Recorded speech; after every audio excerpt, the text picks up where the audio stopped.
Que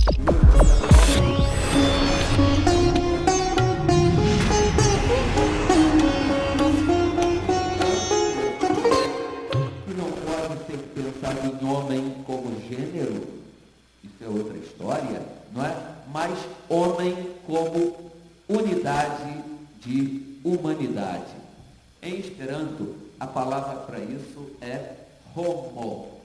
Homo congrega, viro kai virino, ou seja, viro, viril, virilidade, homem no sentido gênero, e virino, ino, feminino, não é?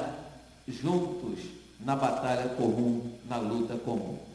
Aliás, batalha brasileiro faz também, mas de confete, quando ainda tem confete, não é? Quando falamos em homo, em homem, eu me lembro da raiz humus. Humus é o humus que fertiliza e faz florescer as culturas na terra, não é verdade? Então, nós precisamos exatamente desse humus, desse homem, mas desse homem reencontrado, desse homem que encontra inteireza apesar de tanta fragmentação. A fragmentação que está visitando, nesse momento histórico, o mundo acadêmico, o mundo universitário. E quando eu falo de fragmentação, a fragmentação do ser, não é? Está se espelhando nas suas instituições, como é o caso da instituição acadêmica, que nós conhecemos de dentro, a ponto de, na linguística, que é a área em que eu tenho trabalhado, nós termos, por exemplo, falta de diálogo, muitas vezes, entre o semanticista, o foneticista, ou a fonologia, e a semântica. Quando tudo é expressão, há uma unidade nessa diversidade. Nós separamos os objetos apenas para conhecê-los. Não podemos deixar depois de reuni-los e pensar sobre eles com o enfoque holos. Holos não como marca comercial, falando de outra coisa. Holos, concepção grega. Muito bem, essa é uma primeira reflexão. Uma outra reflexão que eu gostaria de trazer aqui, diversidade cultural. A cultura é unidade na diversidade, como bem disse o Moisés, não é isso? Ele lembrou aqui que cada cultura é preciosa em si mesma, não é? E essa diversidade que existe, ela é expressão, no mundo da expressão, de uma unidade que nós precisamos reencontrar em nós mesmos, ou continuaremos seres fragmentados e fragmentadores do real. A separatividade existe e ela está na nossa cabeça.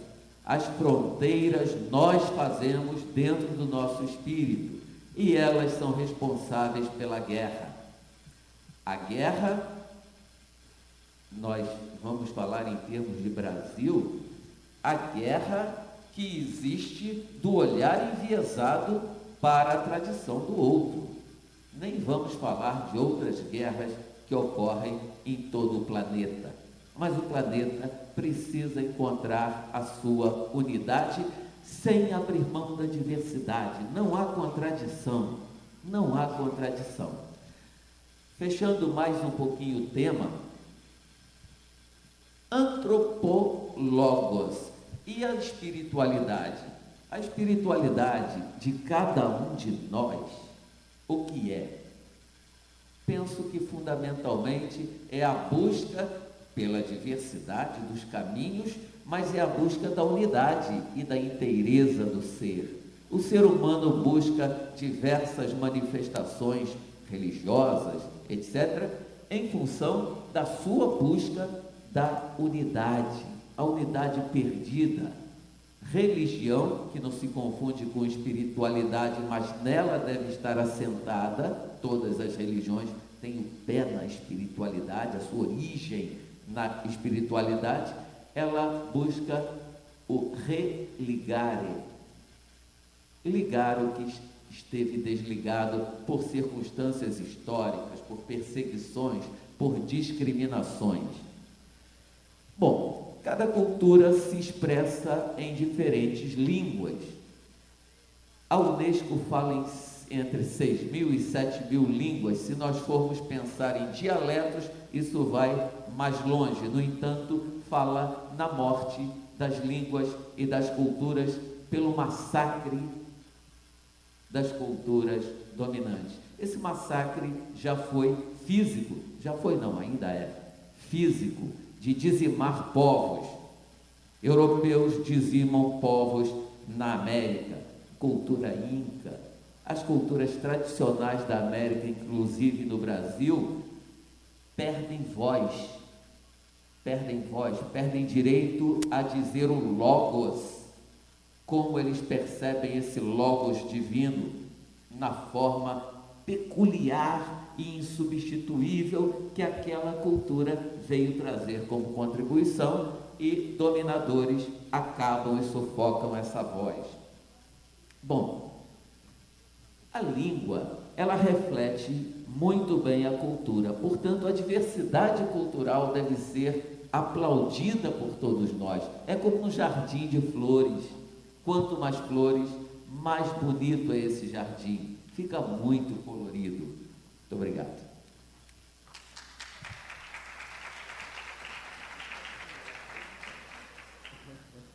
E aqui a consciência presente na nova consciência é a consciência desse jardim bonito que nós somos.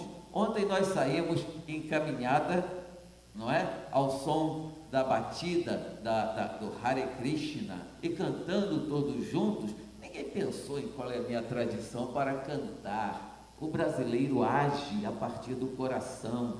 É esse chakra do coração que nos torna únicos como povo.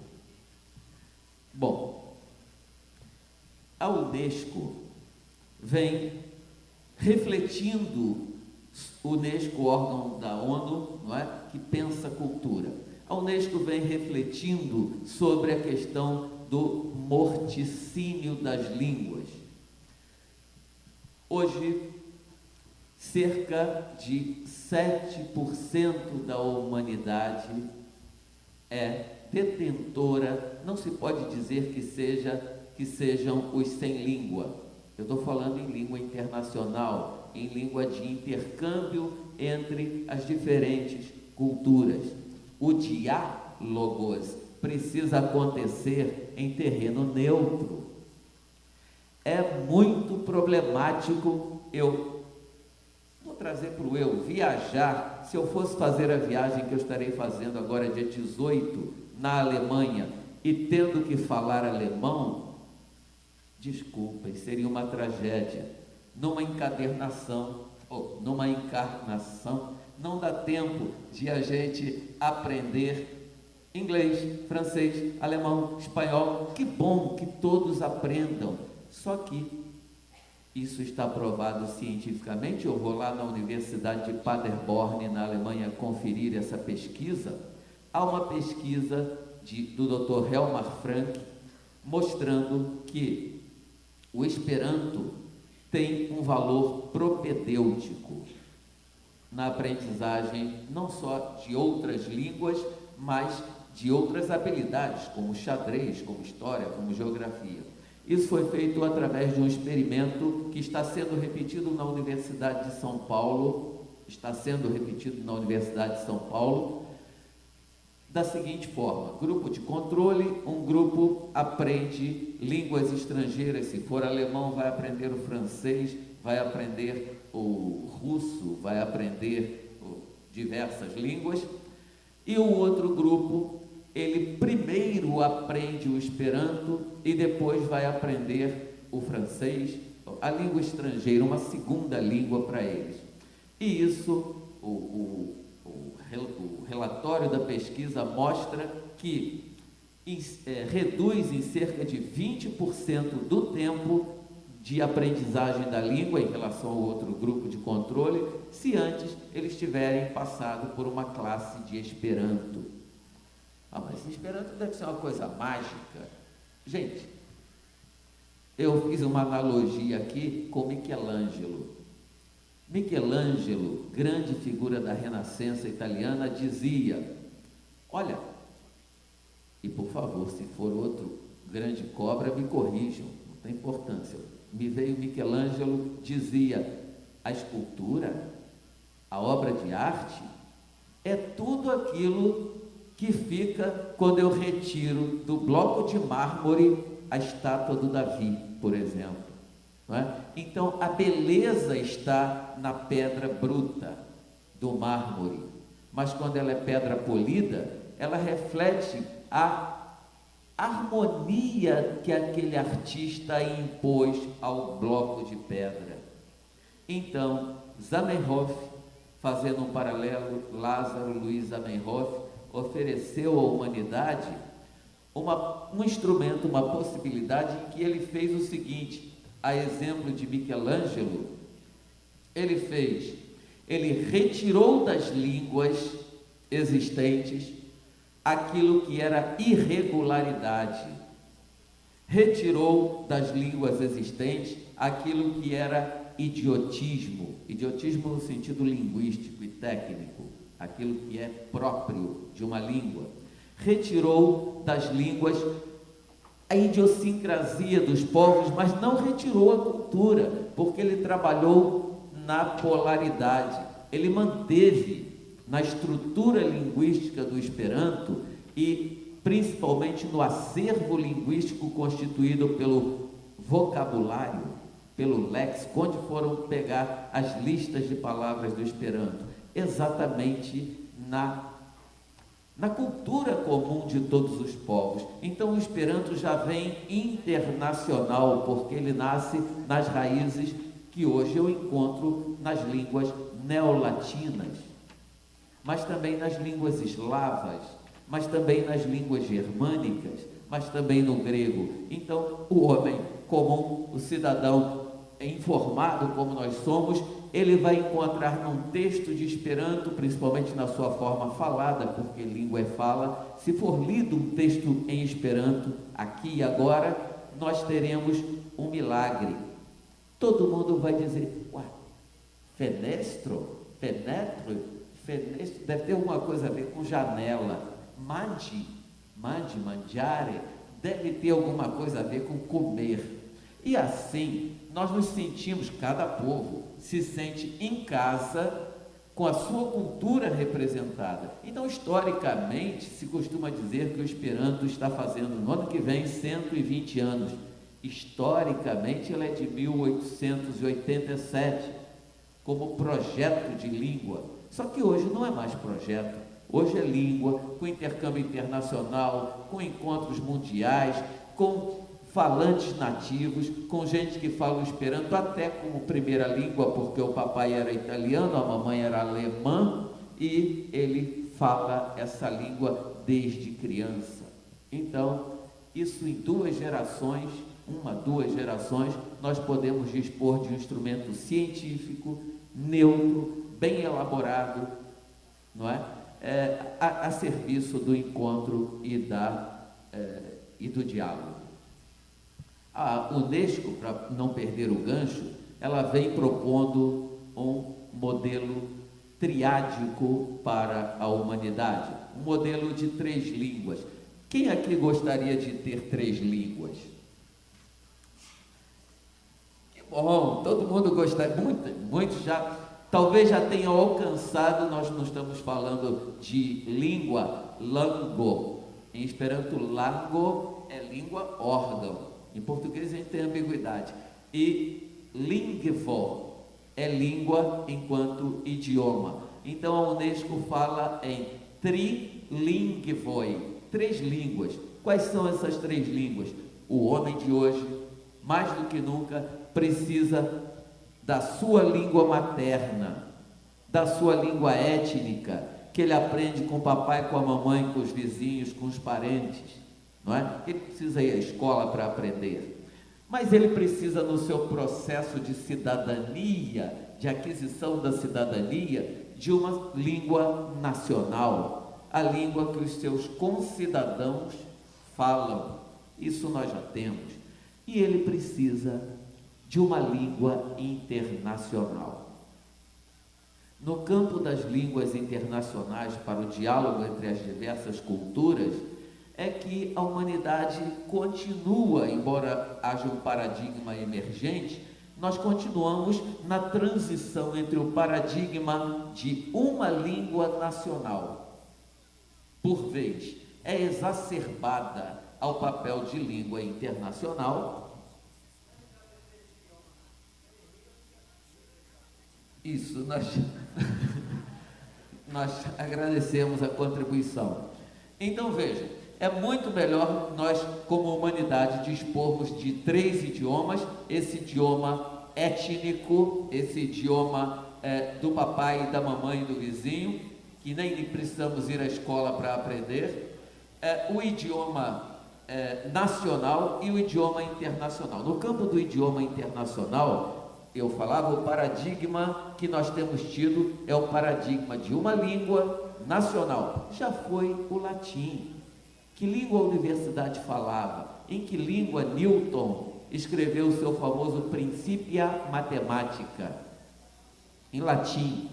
Depois veio a língua, já tivemos a língua grega anteriormente, a língua francesa foi a língua do século XIX, quem não aprendesse francês não era ilustrado. Depois tivemos a língua inglesa, como estamos tendo, historicamente, esse é o momento de língua inglesa. Talvez chegamos à língua espanhola, mas de qualquer forma, estamos no paradigma de que uma língua internacional, uma língua nacional, tenha que ser língua internacional. E língua é poder. Para fazer comércio em inglês, nós estamos abrindo mão do nosso poder, nós e todos os outros povos, e engolindo goela abaixo, nós vamos balbuciar alguma coisa e comprar pela internet. Então você compra de tudo em língua inglesa. Sabendo um pouquinho já dá para você, e é importante a gente saber hoje, temos que saber inglês, né? 2 minutos, gente, como o tempo passa. Quando o outro está falando não passa não, mas quando a gente fala passa sim. Mas que lógica tem um francês para falar com um turco, terem ambos que se submeterem a uma terceira língua nacional? No novo paradigma, essa língua é uma língua neutra, é uma língua que, por não ser propriedade de ninguém, é propriedade de todos. Para nós aqui é muito fácil entendermos isso. Para nós que já temos o coração que busca a unidade, mas que valoriza a diversidade, nós sabemos que se cada coisa ficar no seu lugar, nós teremos o domínio dessas 3 línguas. E dominar o Esperanto até o nível de boa proficiência é muito mais fácil do que fazer tantos pontos exigidos no TOEFL e não sei aonde. Na Hungria, foi permitido para o ingresso das universidades, desde 2002, foi permitido que o jovem lá escolha. Olha, você quer fazer prova para a universidade, você tem que conhecer outras línguas, línguas de cultura, então você tem que aprender francês, escolhe, ou espanhol, ou inglês, ou alemão, ou etc. Mas você pode também escolher o Esperanto. Dada a simplicidade, a logicidade, a simplicidade gramatical, mas simplicidade não significa simplismo, porque com o Esperanto você tem a Divina Comédia traduzida, você tem a Bíblia cristã em Esperanto traduzida pelo próprio, imagina a riqueza vocabular da Bíblia cristã. Livros do hinduísmo, livros da teosofia, livros de todas as tradições podem ser disponibilizadas para todo o mundo. O Esperanto está presente nos 5 continentes, o Esperanto está presente em centenas de cidades, o Esperanto está presente principalmente, acho que na estrela verde da esperança. Vocês sabem o que significa Esperanto em Esperanto? Esperança. E é por isso que os esperantos são chamados, vou ter essa camisa verde hoje, de os verduloi, os caras verdes, porque o Esperanto tem também a ver com preservação. Fale Esperanto e você preserva as culturas, porque você acabou de falar no meio internacional, retorna à sua cultura. E aí, na sua cultura, ninguém é discriminado. Na sua língua, você é o rei, porque é desde 3, 2, 3, 4 anos que você já conhece a sua língua. Mas uma língua que eu às vezes só vou aprender lá pelos 20 anos, é mais complicado, não é? Eu quero agradecer principalmente e deixar a seguinte mensagem final. Gente, para além do Esperanto, seja qual for a língua, a internet está nos revelando que precisamos, mais do que nunca, de uma língua internacional. E era o próprio Zamenhof quem dizia, se não for o Esperanto, não tem importância. Por enquanto eu vejo essa como sendo a melhor. Mas alguma língua internacional para encontros internacionais, nós todos vamos ter que falar. E que seja uma língua que se aprenda em 6 meses, em 1 ano, não em 12 anos cansativos, longos, arrastados. Parece que nunca tem fim para determinadas línguas internacionais, que eu tenho que memorizar uma lista de verbos irregulares. Quantos verbos irregulares tem o Esperanto? Nenhum. Mas falar sobre isso, agora eu fecho, nós vamos, quem quiser afunilar nesse tema, quem quiser conhecer um pouco mais, especificamente, se sentiu atraído para conhecer, o Dante costumava dizer o seguinte, ele agora já vai me puxar a orelha, o Dante dizia o seguinte, a língua não é propriedade de ninguém, e ele enumera as 5 abomináveis motivos pelos quais a gente acéfala comum do século XVI, como no século XIX, acusa a língua nova, seja ela o vulgar ilustre ou o Esperanto, dizendo, primeiro obstáculo, cegueira de discernimento, ou seja, julgar a língua sem conhecê-la. Não, vamos conhecer e julgar depois, foi o que eu fui fazer. Maliciosa desculpa, ou seja, crer, não conhecendo a língua e não sabendo usá-la, que ela não tem valor literário. Quem pode ter autoridade se não conhece a língua para dizer que não tem valor literário? Cobiça de vanglória é o terceiro, ou seja, ostentar o conhecimento de uma ou mais línguas estrangeiras. Eu ostento que eu sei várias, eu posso saber várias e devo saber várias, mas devo saber também aquela que me permite comunicar de coração a coração, sem fone de ouvido. Se o problema estivesse resolvido, por que quando aparece imagem na TV de delegações internacionais na ONU, na Unesco, no Parlamento Europeu, todo mundo está com headphone ou fone de ouvido? Por que não está resolvido, não? Não nos deixemos enganar. Motivo de inveja e também ciúme por aqueles que aceitaram a nova língua e fizeram o esforço de aprendê-la. E covardia de ânimo, ou seja, o eterno medo do ridículo pelas novas ideias. Amanhã, de 10 às 12 horas, nós estaremos com a palestra O Esperanto como Língua Internacional, no Colégio Motiva, auditório número 1. Vocês estão convidados para exercitar cidadania internacional, transculturalismo, união planetária. Muito obrigado.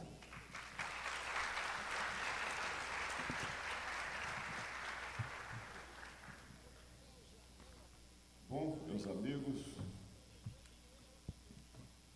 depois desse belíssimo discurso da relação entre antropologia e espiritualidade através do Esperanto, passamos a palavra a Silvia Aguiar Martins, PhD em Antropologia, membro da Associação Brasileira de Antropologia de Pernambuco. Do Brasil? Certo. Do Brasil. Então, está com você, querida.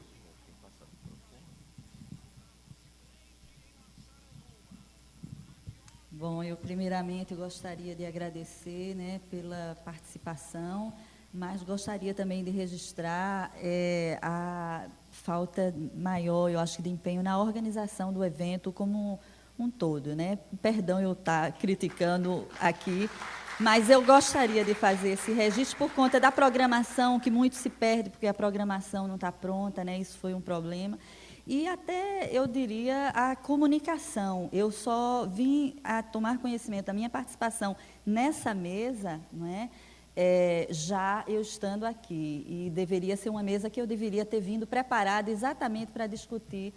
Agora, coincidiu que eu participei de uma mesa, não é, sobre plantas de poder. E aí, esse trabalho que eu vou apresentar aqui não pôde ser apresentado, porque a gente não tinha um equipamento, no caso, o projetor. Eu vou ter de... mas eu vou ter de usar aqui, né? Então, de certa forma... E a visibilidade está boa para todo mundo. Sim, então, veja só, esse trabalho, então, na realidade, quando eu descobri que ia fazer parte dessa mesa, achei que ele se enquadra, porque, na realidade, são resultados de pesquisa que eu venho desenvolvendo sobre xamanismo indígena em Alagoas, como vocês podem ver aqui no título, e sobre neoxamanismo, que, no caso, se trata de práticas de xamanismo urbano em contextos, né, no caso, em Alagoas, que em determinados lugares que praticam religiões relacionadas ao uso do ayahuasca, né? Então, eu resolvi apresentar, a gente conseguiu estar com o equipamento que chegou agora há pouco, que estava sendo utilizado, né, na outra sala, e então eu resolvi utilizar e dar um pouco a vocês eu acredito, transmitir mais essa experiência que eu venho tendo em pesquisando, não é, esses contextos de xamanismo, de prática de xamanismo. Então, é interessante, porque a mesa terminou dando tudo certo, como no Encontro da Nova Consciência, não é? Eu acho que, mesmo com todas as dificuldades, as coisas acontecem, vale a pena e termina tendo um saldo positivo, né? Então, vamos lá. Essa fotografia eu vou usar um pouco, eu coloquei Antropologia Visual em Alagoas, a VAL. Na realidade, esse é um grupo de pesquisa registrado no CNPq, lá na Universidade Federal de Alagoas, que eu criei e reuni vários antropólogos, né, pessoas que trabalham com o visual, com antropologia visual. Inclusive, é uma rede no Brasil. Né? Essa fotografia, eu vou mostrar umas fotografias, né, durante, e vou tentar explicar um pouco. Essa fotografia é uma mesa onde vocês podem ver, tem uma garrafa, está escuro ali, né? Tem uma garrafa onde está o ayahuasca, a vela, uma cruz na frente, não é? E é uma mesa do Essência Divina, né, que é uma das religiões que utilizam a ayahuasca, né? Eu estou com esse probleminha no laptop. Tem hora que congela e depois disso tudo bem, não tem problema, mas está com esse probleminha de congelar. Nem tudo é perfeito, né? A gente tenta usar as tecnologias e na hora H termina dando algum probleminha. Bom. Sim, então, o Antropologia Visual em Alagoas, eu resolvi dar uma explicação bem rápida, que seria para instalar um laboratório de antropologia visual, que nós temos lá na Universidade Federal de Alagoas, organizar banco de dados imagísticos diversificados. Então, a gente está conseguindo reunir, não é? Agregar pesquisas interdisciplinares. Isso é bem do campo acadêmico mesmo, de quem está em universidade, trabalhando e tentando. E estamos realizando, né, um festival, foi realizado no ano passado, de fotografia e filme etnográfico, e antropologia, e também um encontro de antropologia visual que a gente quer realizar a cada 2 anos, né? Essa fotografia sou eu com a filmadora, foi num ritual do Santo Daime, lá em Maceió. Vocês podem ver ali no fundo tem uma cruzinha, né? E essa é uma roupa que geralmente eu uso em encontros, né, frequentando o Daime. Bom, aí é uma fotografia de um índio fazendo remédio, né, um índio Cariri Chocó, fazendo remédio com o uso de uma planta, raspando a casca, né? E eu resolvi explicar um pouco as linhas de pesquisa do AVAL, no caso, Etnologia Indígena, que estuda índios. O título da pesquisa, Especialistas Xamânicos Indígenas em Alagoas, Registros Fílmicos, foi uma pesquisa desenvolvida entre 2004 e 2005, né, com xamãs sendo entrevistados, por isso, registro fílmico, porque a gente usa a filmadora, fotografia, mas basicamente registro fílmico, né? E na linha de pesquisa Antropologia Urbana, usos ritualísticos de ayahuasca em Alagoas, registros fílmicos, que é uma pesquisa que ainda está em andamento, né? Então, o que é que eu faço? Mas é uma equipe, tenho orientandos, a gente vai para áreas indígenas e filma o depoimento dos xamãs, de masculinos e femininos, sobre história de vida, experiência com cura, né? E no caso da antropologia urbana, né, o neoxamanismo, a gente, depois dos rituais, geralmente, faz entrevistas, inclusive sob o efeito de ayahuasca, né, porque eu participo dos rituais e também tenho orientandas e alunos que também participam, e depois a gente faz entrevistas. Geralmente, os rituais não podem ser filmados, né? Bom, isso é uma fotografia de uma bandeira brasileira que é utilizada no ritual do Santo Daime. Inclusive, é interessante que o Santo Daime é uma religião que utiliza enteógeno, que seria esse chá, né, que facilita essa comunicação com seres espirituais, definiria assim, né, por isso a palavra enteógeno, né.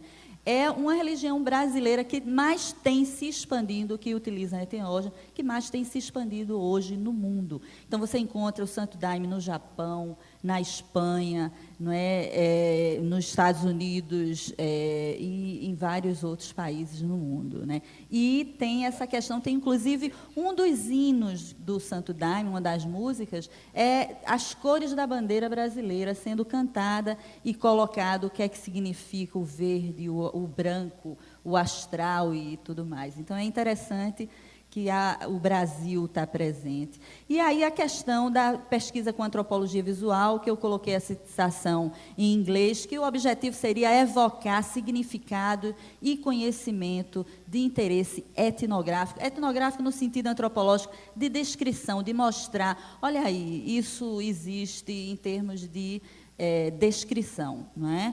E que os dados visuais são utilizados com apoio de tecnologia visual. E a gente tem sempre de considerar isso, porque onde você quer que chegue, você com um equipamento de registro visual chama atenção e interfere no ambiente, né? Então, uma filmadora num contexto de pesquisa é algo que a gente tem de estar também atento a essa tecnologia que entra num contexto de pesquisa, né?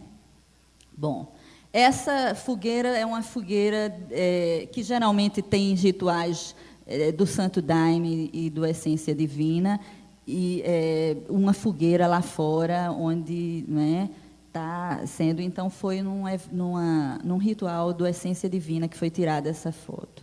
Então, para pensar um pouco, né, que orientação teórica, eu resolvi selecionar algumas definições que, na realidade, meu objetivo era para dar até nessa mesa, né, que se trata de antropologia e espiritualidade, uma noção de como os antropólogos vêm pensando xamanismo e, no caso, religião, e questionar, xamanismo se trata de religião, se trata de quê? É diferente? Qual é a fronteira, né, que existe? No caso de xamanismo, eu acho muito boa essa noção bem ampla, que se trata de um instrumento de comunicação entre indivíduos e seres espirituais. Aí são citação de autores que concordam com essa colocação. Então, a gente tem o xamanismo espalhado no mundo todo. E essa definição praticamente se enquadra a qualquer segmento de espiritualidade, inclusive as religiões afro, né, que mantém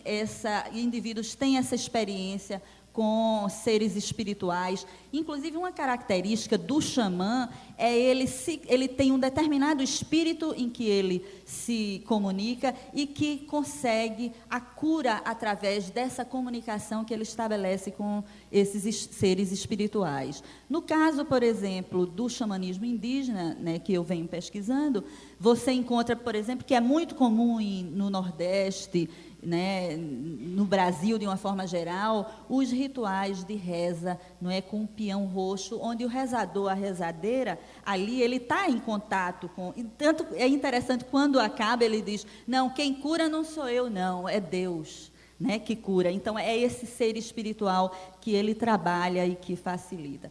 E outro que envolve conhecimento religioso e médico. Então, uma das coisas que eu acho que seria interessante perceber, em termos de xamanismo, de noções de xamanismo, é que se trata de um conhecimento que é religioso. Então, religião enquanto um tipo de conhecimento, eu acho que é importante a gente perceber, não é? E também enquanto um tipo de conhecimento médico. Por quê? Porque em práticas xamânicas existe a experiência de cura, não é? Como também em outros contextos religiosos, né, de manifestações religiosas. Inclusive, minha pesquisa, a pesquisa que eu desenvolvi entre o grupo indígena Cariri Chocó, em Porto Real do Colégio, foi focalizando o xamanismo enquanto conhecimento e prática médica. Eu não estava com interesse na questão de religiosidade, mesmo porque as práticas religiosas deles são bastante sigilosas.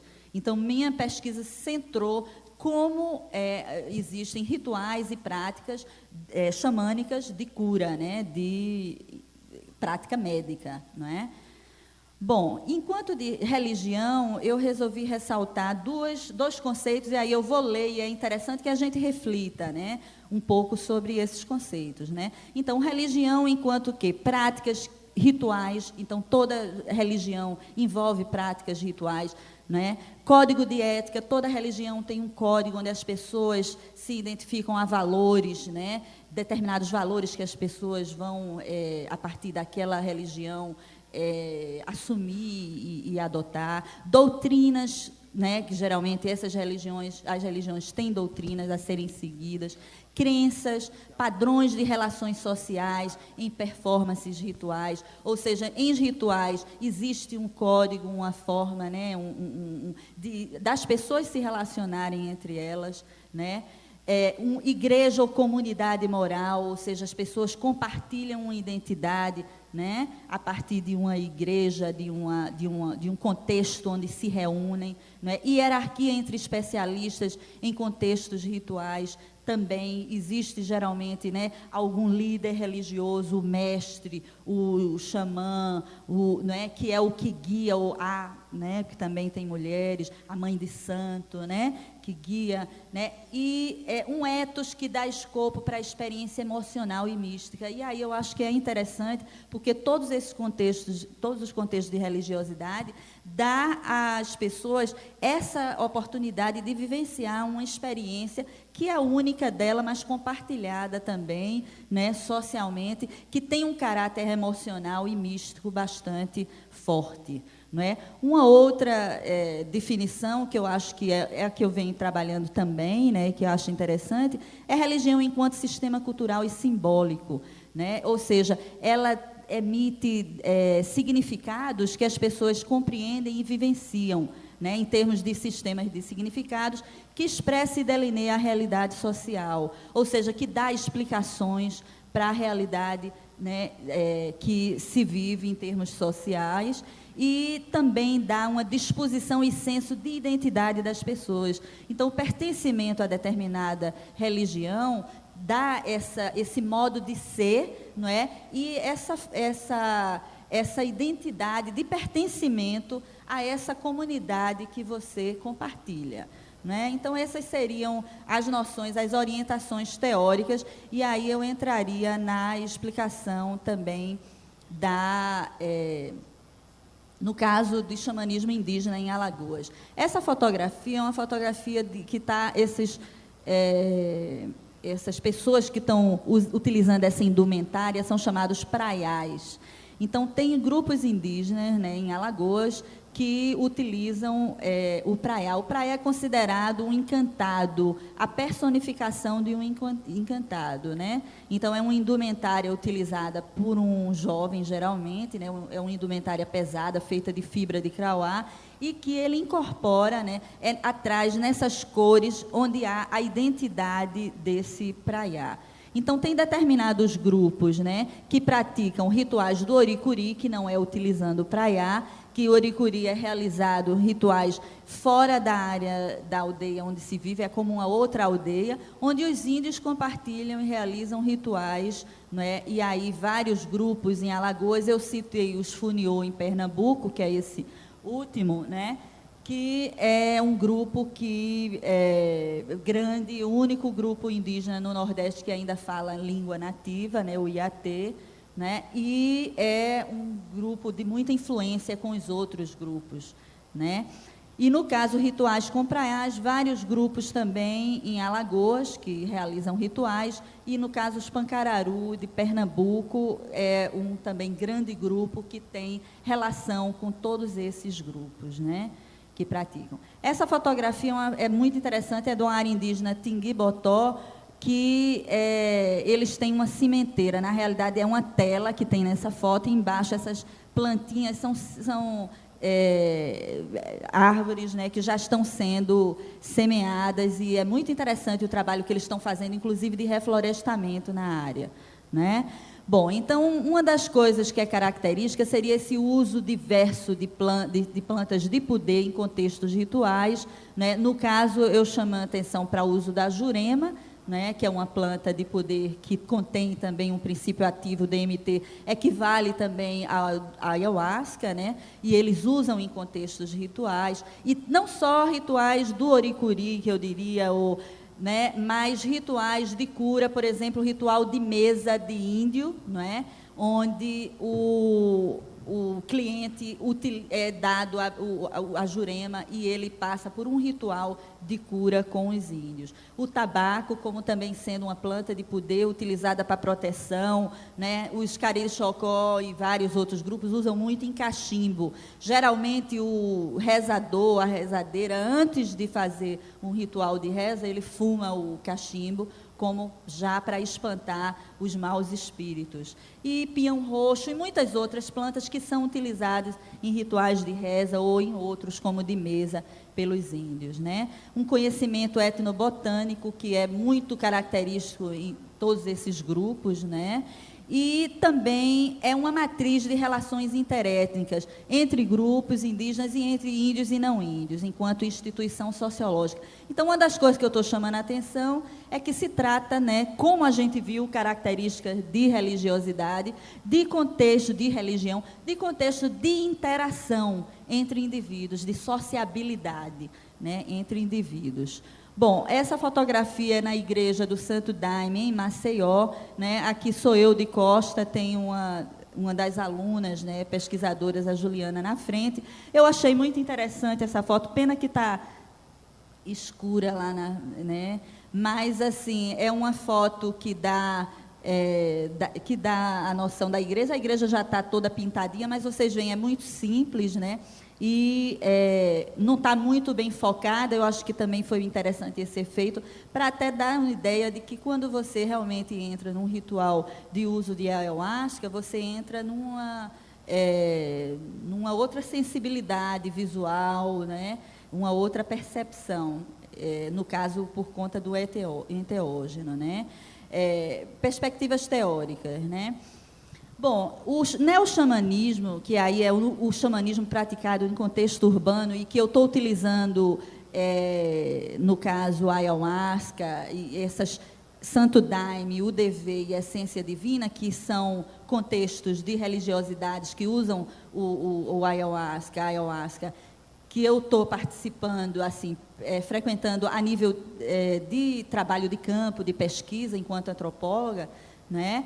Esses movimentos estão situados, como muitos outros que são compartilhados nesse encontro, né, dentro desse movimento da nova era, né, que é a New Age Movement, que é caracterizado por uma forma de espiritualidade baseado na terra, na natureza, não é? Então, o xamanismo é basicamente uma tendência muito vinculada que puxa você para a natureza, para essa relação com plantas. Geralmente, o que é que se tem uma relação com elementos da natureza de forma diferenciada. Então, há o xamanismo urbano, né, diversas manifestações, eu só estou dando exemplo dos que eu venho pesquisando, né, essas três,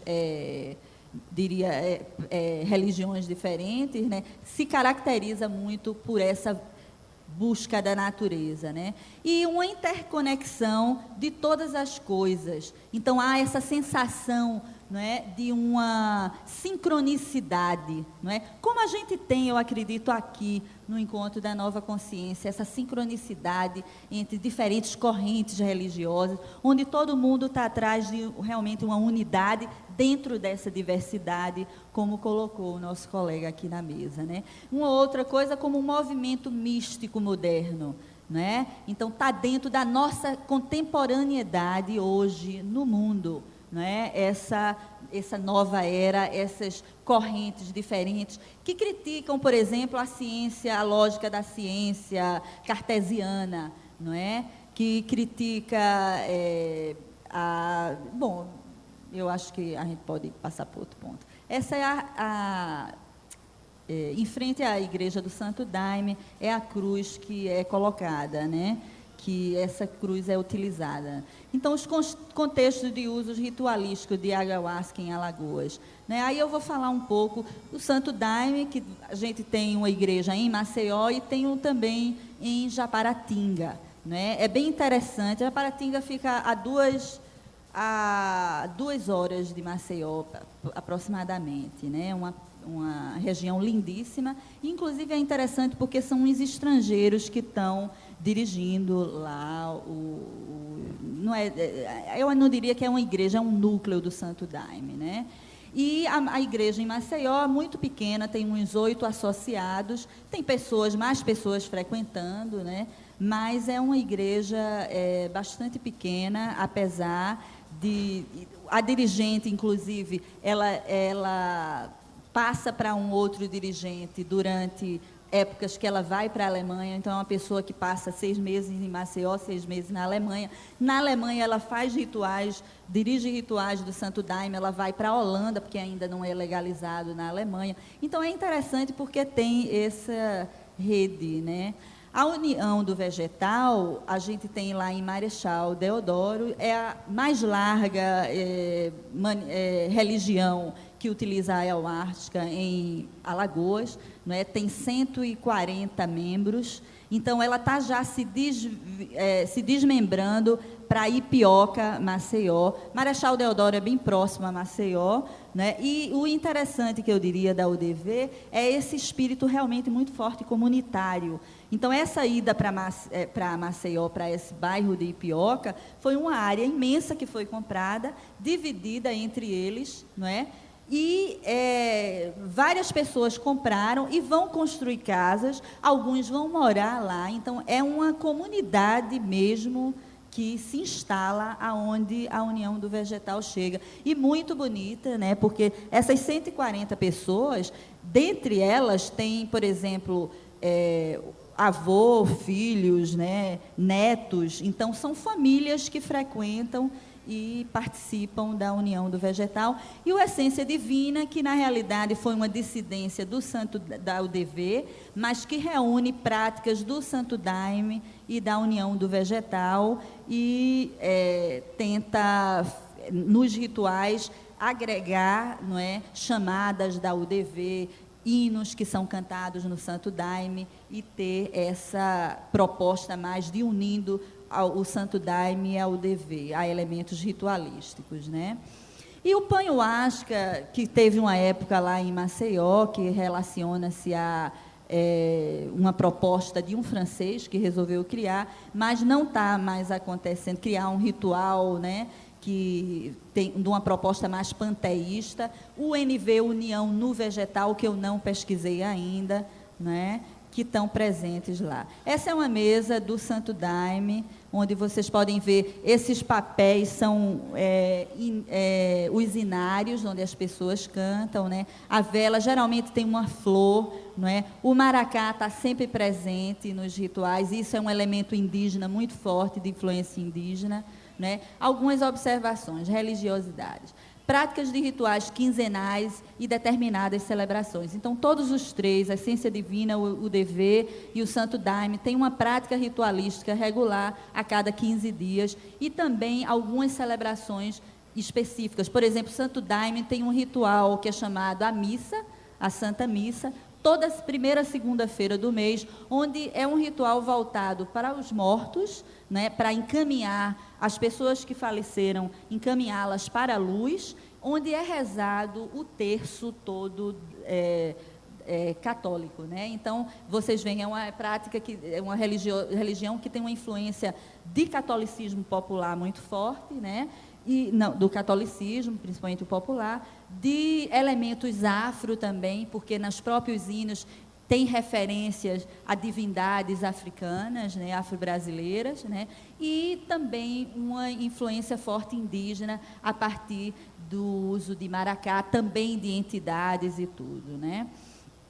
Bom, música e instrumentos utilizados são bastante, como também o tambor, não é? O Essência Divina tem, inclusive, um músico que é violino, ele toca violino durante rituais. Então, a musicalidade é muito importante, muito interessante nesses contextos, né?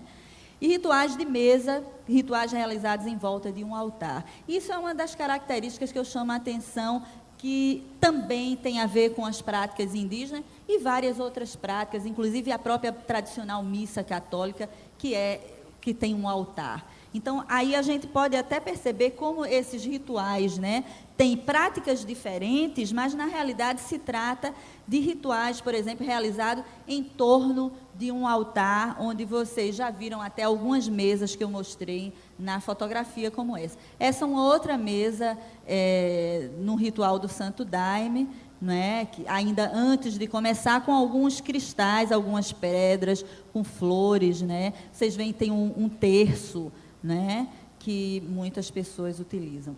Experiências de cura espirituais e ou físicas, as pessoas têm que, quando vivenciam, não só, claro, essas práticas de religiosidade, mas uma coisa que é chamada a atenção e foi colocada, inclusive, na mesa de plantas de poder, que eu fiz parte, é que o próprio, o ayahuasca, né, é considerado como um remédio. E aí eu citei também o peyote, que é utilizado no México e pelos Navajo nos Estados Unidos e está se espalhando, né? É dito, por exemplo, o peyote se faz referência como o remédio. Então, as pessoas têm experiências de cura, não é? Espirituais ou físicas, e também têm experiências com estados alterados de consciência.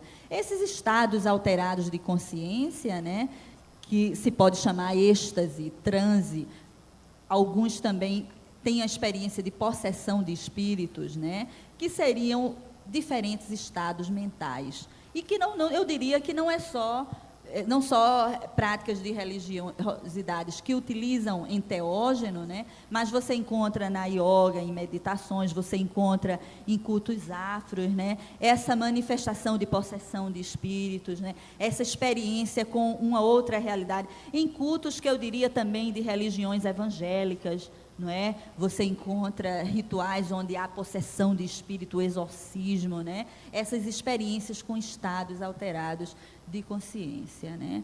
E enquanto instituição sociológica, há uma sociabilidade entre membros dessas religiões, que no caso é uma das características de religião, né? Esse é um tambor, esse pássaro, que no caso é um beija-flor, é um símbolo do Santo Daime, inclusive de um mestre, o mestre Irineu, né? E aí algumas observações finais, que eu tentei equiparar, que na realidade é o que eu já falei, sobre xamanismo indígena vivenciado em rituais religiosos, né? E como práticas medicinais terapêuticas.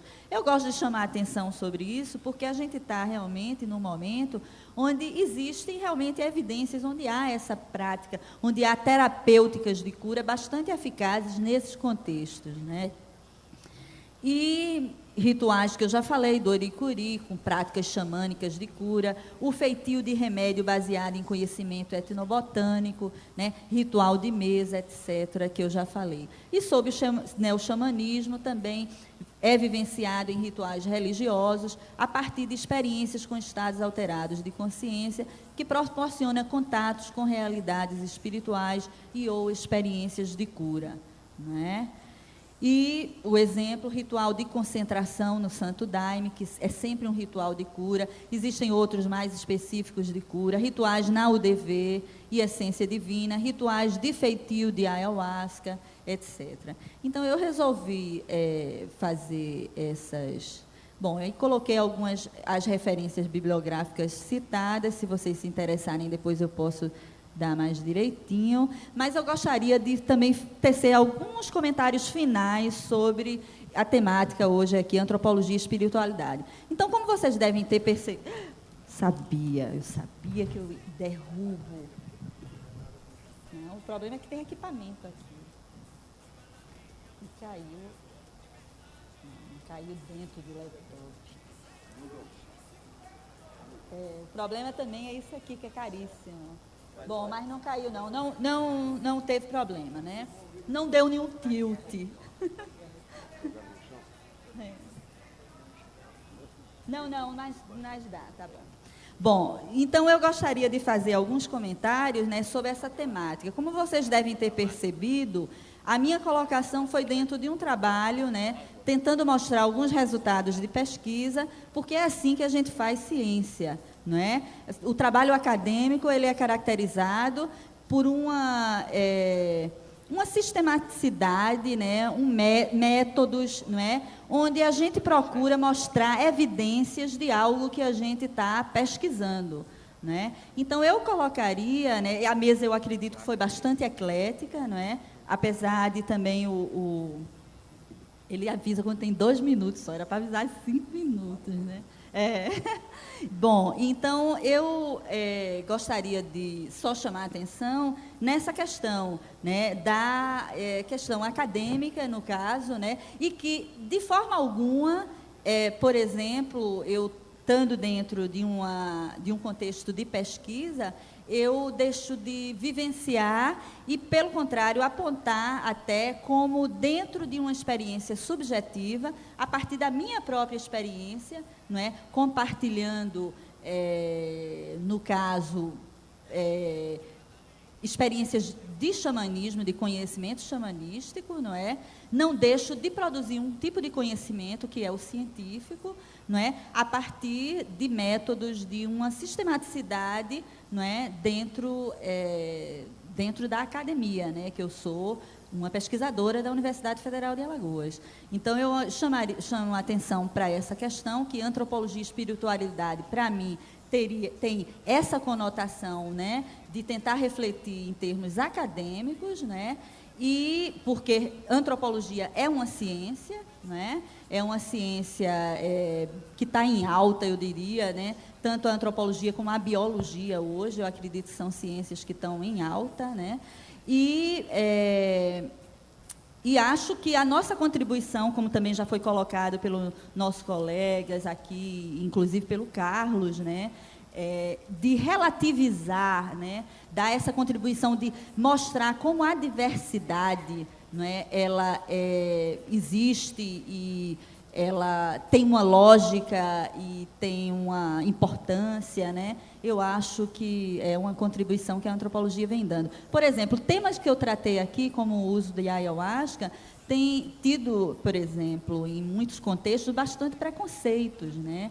Então, eu acho que o fato de eu divulgar resultados dentro de uma pesquisa que lida de forma bastante séria, não é? E mostrando como é que acontece, não é? Eu acho que já contribui para tirar um pouco uma visão preconceituosa, as visões preconceituosas que as pessoas venham a ter, não é? Não sou seguidora em termos de afiliação a nenhuma delas específicas, me coloco como pesquisadoras, ao mesmo tempo vivencio e tenho uma história particular de experiência com xamanismo indígena, principalmente. Inclusive com iniciação e índios do Canadá, onde eu tenho um nome indígena e descobri recentemente as minhas cores. Quer dizer, eu tenho uma particularidade também com relação, mas acho que a gente também é importante tratar essas questões de forma bem objetiva, no sentido de tentar mostrar resultados de pesquisa. Bom, era isso, foi um prazer.